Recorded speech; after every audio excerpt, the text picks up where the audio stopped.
welcome to my fat life.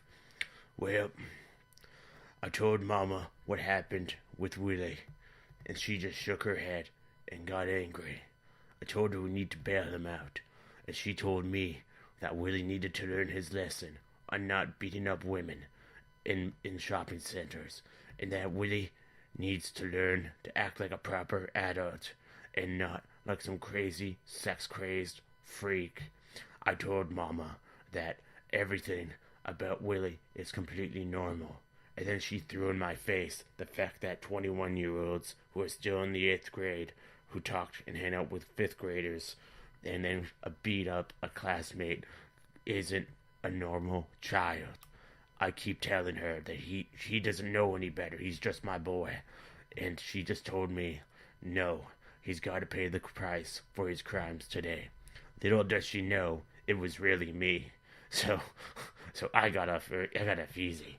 But Willie has had troubles in the past with the law before, with getting drunk behind the wheel of his bicycle and mowing lawn gnomes down. But with more people knowing about Willie's intentions, it seems like I'm the only one who really cares about that kid, which is sad, because he's a good kid. He's a good boy. So I did what anybody else would do. So Mama went to sleep, because she said she hasn't slept in 3 days, and that whatever she took, whatever those demons gave her, made her stay up for 3 days straight. And she said that she felt like she had bugs under her skin. I looked up on the internet, and indeed, it is one of the symptoms of demon possession.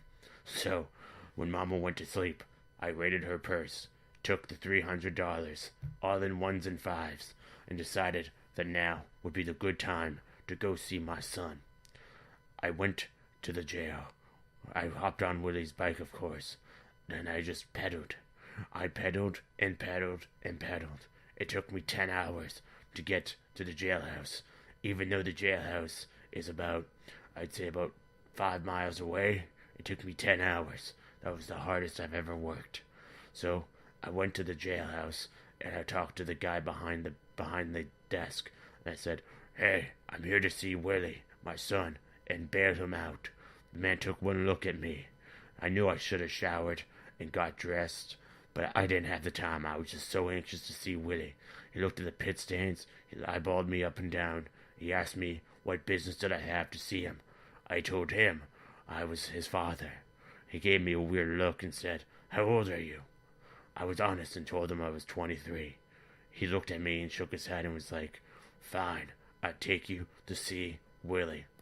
So as we started going over to see Willie, I almost collapsed. That's when they gave me a wheelchair and I wheeled myself down the hallway. I was being catcalled by every single man in that jail cell, in those jail cells. And sadly to say, I kind of liked it. So as I went over to Willie, I saw Willie had some cool cellmates, about 2 guys. They were all muscle-bound. They must have been bodybuilders or something. And they kept looking at Willie and smiling. And Willie just couldn't handle it anymore and cried. He cried for a good few minutes.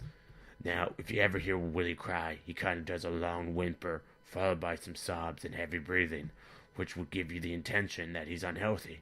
But he's a healthy little boy. He's my little pork chop. So, anyways, I went in there and I talked to Willie and told him I was going to bail him out. He started crying and said that you wouldn't believe the things they've done to me, the things they've got me to done. And I looked over at his cellmates and I told them, these guys looked like cool, respectable dudes, and that you shouldn't be squealing on them. But I said it loud enough, apparently, that everybody in the rocking cells heard me. People were screaming, saying, "Louis Anderson's going to get it this time. He's going to get it good in the shower room." And then he just started crying.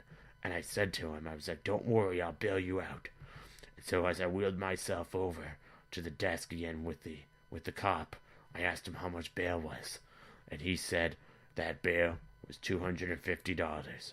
Well, luckily, I had that money on me. But I asked him, I was like, "So what's going to happen to him now if I don't bail him out?" The cop took one look at me and says, "It's shower time in 5 minutes." So I said, "Okay, I'll wait about a good hour before I bail him out." So, what happened after that? Well, we'll never know.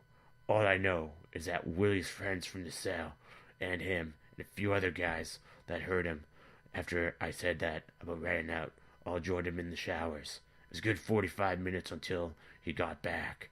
He was crying and limping and bleeding from his pants.